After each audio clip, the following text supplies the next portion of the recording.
Posibleng pumasok sa Philippine Area of Responsibility ang isa o dalawang bagyo ngayong buwan. Ayon sa Pag-asa, ang Batangas CDRMO nauna nang nagbigay ng babala sa mga mangingisda na huwag pumalaot kapag may sama ng panahon. Alamin yan sa report ni Denise Abante. Tirik ang araw at mainit na panahon ang naranasan tanghali kanina sa Barangay Pinamukan proper sa Batangas City. Bagamat maganda ang panahon, sinimulan ng itaas ni Manny ang mga bangkang pangisda bilang paghahanda sa mga pag-uulang posibleng maranasan. Sisecure kami dahil minsan hindi natin expected na kala ang bagyo, sabi okay lang. Pero yung pala malakas ang alon.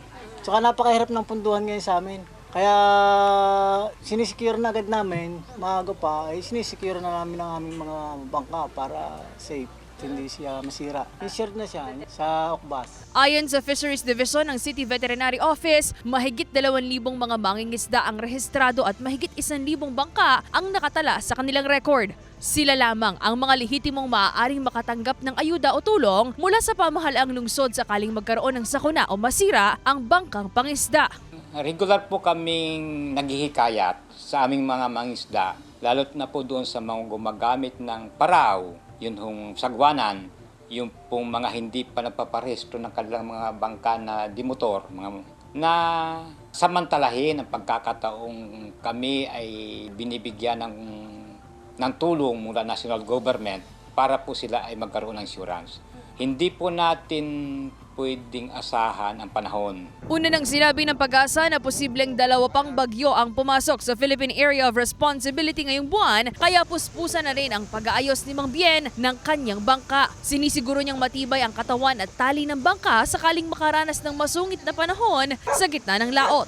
Chinek ko na yung mga tali nung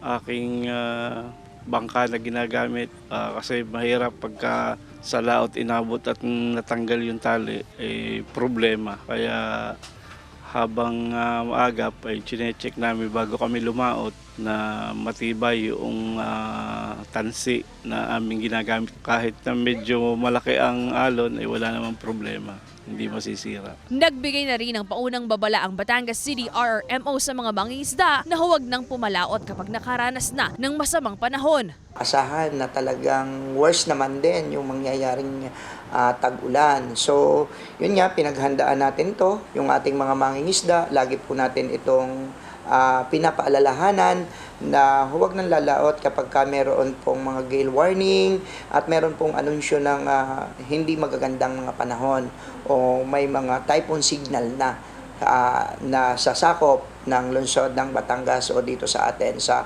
Calabarzon. Nakahanda na rin ang mga ayudang maaaring ipamahagi ng pamahalaang lungsod sa mga maaapektuhang mangingisda. Sa katatapos lamang na fishing championship nitong weekend, inihayag sa mga mangingisda ang legal at ligtas na pangingisda sa lungsod. Ang mag-asawang Rose at Claro ng Barangay Pinamukan proper sumali sa nasabing aktibidad. Nakuha nila ang 3 pwesto sa nakahuli na pinakamabigat na isda. Ang napanalunan, magiging malaking tulong daw sakaling hindi sila maaaring pumalaot. Pagka po meron kayong pagkakataon, nakakasali kami, nananalo, ay di malaking tulong po para sa pamilya. Minsan po nagtitinda ang aking misis sa mga kalakal. Patuloy ang panghihikayat ng Office of the City Veterinary Fisheries Division sa mga mangingisda na magparehistro na ng kanilang bangka upang makatanggap ng kaukulang ayuda sakaling kailanganin. Kasama si J. Arman Hares, Denise Abante, Balitang Southern Tagalog.